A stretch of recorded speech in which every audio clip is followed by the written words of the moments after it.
হাজোৰ মিলপাৰা বৰ্ণী সংযোগী পথৰ কালভাৰ্ট মৰণ ফান্দত পৰিণত। দুবছৰে ভগ্ন কালভাৰ্ট মেৰামতি নহ'ল নিৰ্বিকাৰ বিধায়িকা। হাজো শুৱালকুছি বিধানসভা সমষ্টিৰ মিলপাৰা বৰ্ণী সংযোগী পথৰ ৰতনপুৰত ভগ্ন হৈ থকা কালভাৰ্ট মৰণ ফান্দত পৰিণত হৈছে। প্ৰধানমন্ত্ৰী গ্ৰাম সড়ক যোজনাৰ অধীনস্থ হাজোৰ মিলপাৰা বৰ্ণী সংযোগী পথৰ ৰতনপুৰস্থিত কালভাৰ্টৰ জৰাজীৰ্ণ অৱস্থাই স্থানীয় লোকৰ লগতে পথচাৰীসকলক জলাকলা খুৱাইছে। গধুৰ যান বাহনৰ কথা বাদেই দুচকীয়া তিনিচকীয়া বাহন পাৰ হ'বলৈ হ'লে নিজাববীয়াকৈ বাহনত লৈ আহিব লাগিব তক্তা। স্কুলীয়া ছাত্ৰ ছাত্ৰী পথচাৰী লোকসকলে বিপদ সংকুলভাৱে পথছোৱা পাৰ হোৱাৰ লগতে জমৰ যাতনা ভুগিবলগীয়া হৈছে। গৰ্ভৱতী মহিলাসকলক চিকিৎসালয়লৈ নিয়াৰ ক্ষেত্ৰত দাংকোলা কৰি লৈ আহিবলগীয়া হয় 108 জৰুৰী সেৱাৰ বাহনৰ ওচৰলৈ। প্ৰায় দুবছৰ পৰ্যন্ত কালভাৰ্টটো জৰাজীৰ্ণ হৈ থকাৰ পিছতো বিধায়িকা সুমন হৰিপ্ৰিয়াই কাণসাৰ নিদিয়াত ৰাইজে গভীৰ খেদ প্ৰকাশ কৰা পৰিলক্ষিত হৈছে। সকলো দিশৰ প্ৰতি লক্ষ্য ৰাখি পথছোৱাৰ ওপৰত থকা মৰণফান সদৃশ কালভাৰ্টটো মেৰামতিৰ কাম শীঘ্ৰে সমাপন কৰাৰ উপৰিও পথটি ওখ কৰি সুচল কৰাৰ বাবে স্থানীয় ৰাইজে দাবী জনাইছে।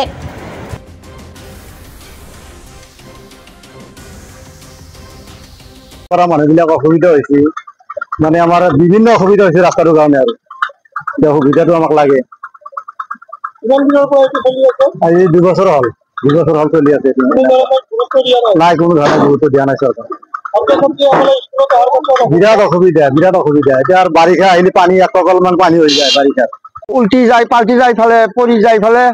মানুহ এজন আমাৰ হেৰিৰ এই বাঙালতলাৰ মানুহ এজন মাৰা গেছে, ইয়াতে এক্সিডেণ্ট হৈ পেলাই মানুহটো মাৰা গেছে। তাৰপিছত আৰু বাইক এক্সিডেণ্ট হৈ পেলাই মানুহ 2টা আহত আৰু এটা নিহত হোৱা বুলি হৈছিল, কিছু এতিয়া বোলে বাচিছে মানুহজন, ক'ব নোৱাৰো। ছাত্ৰ ছাত্ৰীসকলৰ খুব অসুবিধা, তাৰমানে বাৰিষাত পানী এক কঁকাল, এইটো কালভাৰৰ ওপৰত বাৰিষাত পানী এক কঁকাল কৰি হয়। এতিয়া বিধায়কক বহুত জনোৱা গেছি কিন্তু একো কৰা নাই, আৰু 2বাৰ 3বাৰ এনেকে মানে কোৱা গেছি, কোনো কাম হোৱা নাই। এতিয়া গাড়ী যাব নোৱাৰে। পুলিচো আহিছিল, 1 তাৰিখে পুলিচো আহি পেলাই ৰাস্তাটো অলপ ব্লক কৰি দি গেল। পিছে আৰু ব্লক কৰি মানে যাব লাগে, মানুহ খোজকাঢ়ি যাব লাগে, ব্লকটো ভাঙি দি পেলাই ফচে এনেকে যাই আছে মানুহবিলাক। বাইক এখন আহিলে তাতে মানুহ নুমি পেলাই নিব লাগে। গৰ্ভৱতী মহিলাবিলাকক গৰ্ভৱতী মহিলা গিলা যে এতিয়া এম্বুলেন্স গিলা লৈ আহে, ইয়াতে নি পেলাই নুমাই পেলাই এম্বুলেন্সটো একেজি নিবাই নোৱাৰে। কিবা খানি কৰি তক্তা চক্তা পাৰি পেলাই গাড়ীখন সিপাৰত পাৰ কৰি পেলাই তাৰ পিছত ঘূৰি মানুহ তুলিব লাগে। এই ক্ষেত্ৰত আপোনালোকে স্থানীয় বিধায়িকা গৰাকীক অৱগত কৰিছিল নে? কৰিছিলো। এই স্থানীয় বিধায়কক এইগিলা কথা জনোৱা গৈছিল, কিন্তু একো কৰা নাই। কাম খানি আমাক কৰি দিব লাগে।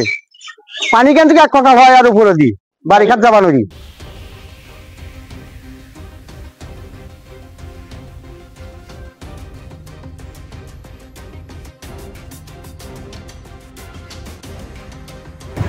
হাজোৰ পৰা কমলাকান্ত দাসৰ ৰিপৰ্ট, প্ৰাত টাইম ডিজিটেল।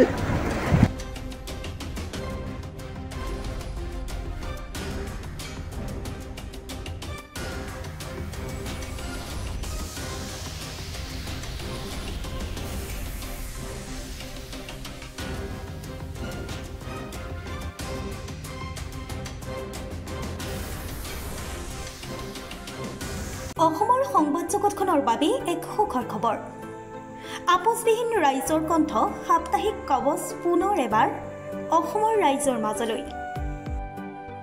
স্বত্বাধিকাৰী প্ৰণীতা কলিতাৰ দ্বাৰা প্ৰকাশিত আৰু আপোচবিহীন একাংশ নপুৰণি অভিজ্ঞতাপুষ্ট সাংবাদিকৰ দ্বাৰা প্ৰচাৰিত তথা eco printing press Guwahati Katabari গড়চুকত মুদ্ৰিত সাপ্তাহিক কবচ এতিয়া অসমৰ বিভিন্ন প্ৰান্তত উপলব্ধ। আমাৰ ঠিকনা মুখ্য কাৰ্যালয় অসম ফৰেষ্ট স্কুল, হৰি মন্দিৰ পথ, গুৱাহাটী, আৰু উপ কাৰ্যালয় কলিতা মাৰ্কেট, বিজয়নগৰ, কামৰূপ, অসম।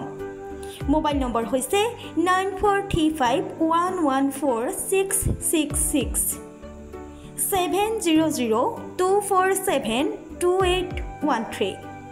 আমাৰ ইমেইল আইডি হৈছে kobos2025@gmail.com